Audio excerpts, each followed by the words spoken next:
Assalamualaikum warahmatullahi wabarakatuh. Halo anak-anak kelas 4, bagaimana kabarnya? Semoga selalu sehat ya. Hari ini kita akan belajar matematika tentang soal cerita keliling dan luas bangun datar. Soal cerita keliling dan luas bangun datar gabungan. Tips untuk mengerjakan soal cerita: yang pertama, bacalah soal dengan saksama. 2. Tulis apa yang diketahui dan ditanyakan. 3. Buatlah gambar ilustrasi. Dan yang keempat, kerjakan sesuai rumus.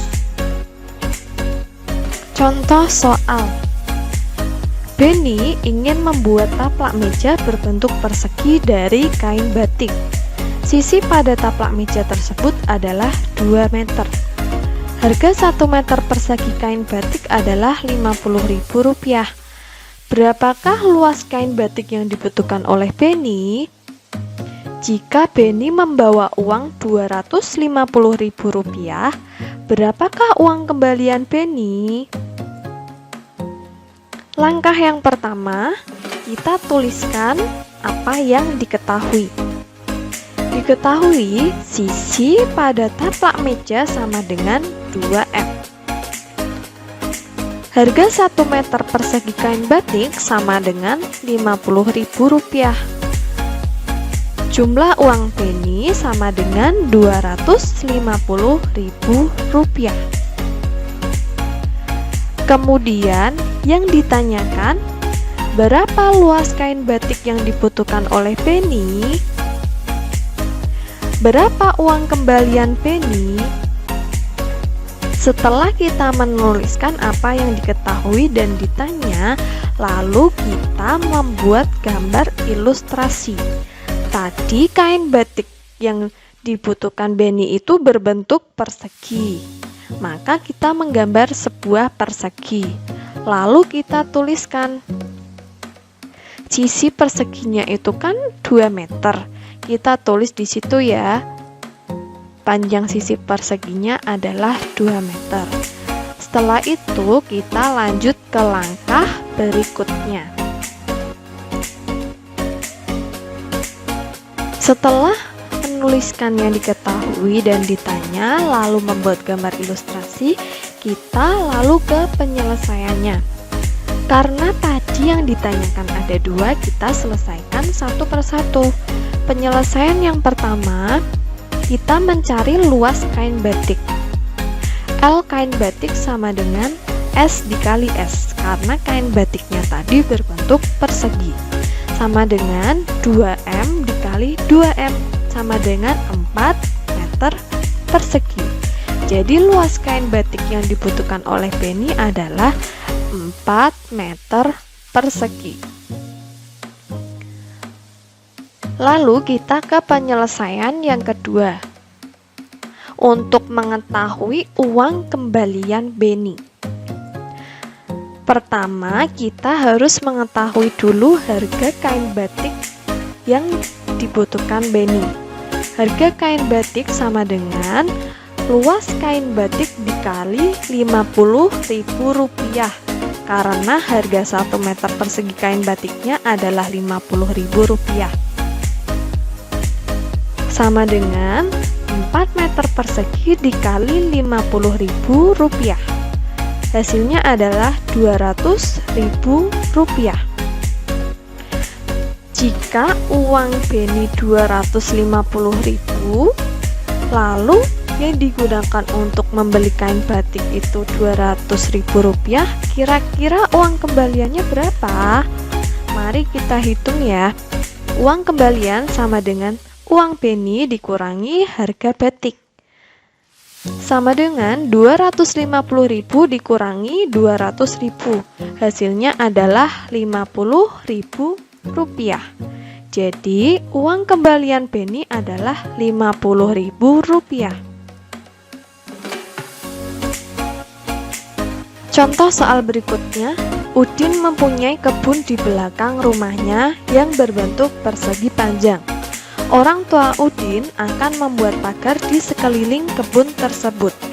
Kebun milik Udin berukuran panjang 4 m dan lebar 2 m. Berapakah panjang pagar yang dibutuhkan? Kita tuliskan apa yang diketahui terlebih dahulu. Panjang kebun sama dengan 4 m, lebar kebun sama dengan 2 m. Yang ditanyakan, berapakah panjang pagar yang dibutuhkan? Nah, sekarang kita gambar ilustrasinya terlebih dahulu. Kebun Udin tadi berbentuk persegi panjang. Lalu kita menggambar persegi panjang. Kemudian kita tuliskan panjangnya 4 m dan lebarnya 2 m. Bisa perhatikan gambarnya ya. Kemudian kita melakukan penyelesaian. Panjang pagar yang dibutuhkan sama dengan keliling kebun. Karena pagar akan dibuat di sekeliling kebun Udin, jadi yang dihitung adalah keliling kebunnya. Keliling kebun sama dengan 2 kali P tambah L. Sama dengan 2 kali 4M ditambah 2M. Sama dengan 2 kali 6M, dan hasilnya adalah 12M. Jadi panjang pagar yang dibutuhkan adalah 12 meter.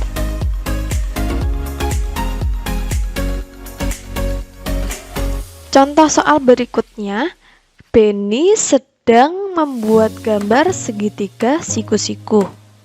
Jika panjang kedua sisi penyikunya 8 cm dan 6 cm, berapakah panjang sisi miring segitiga?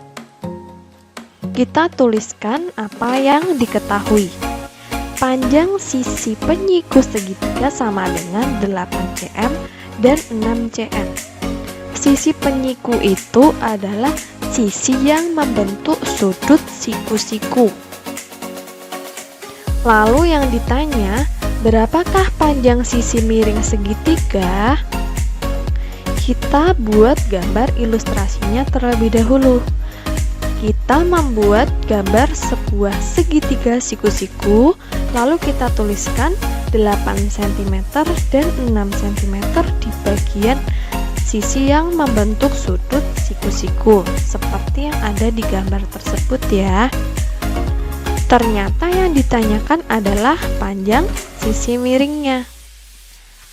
Untuk penyelesaiannya, panjang sisi miring segitiga dapat dicari menggunakan teorema Pythagoras. Kita akan belajar untuk menghitung menggunakan teorema Pythagoras. Perhatikan rumus Pythagoras tersebut. A kuadrat ditambah B kuadrat sama dengan C kuadrat. A dan B adalah sisi penyiku. Seperti yang ada di soal tadi sudah diketahui. Kemudian C adalah sisi miring.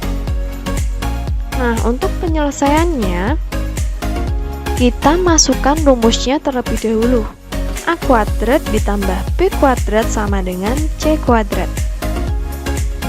8 kuadrat ditambah 6 kuadrat sama dengan C kuadrat.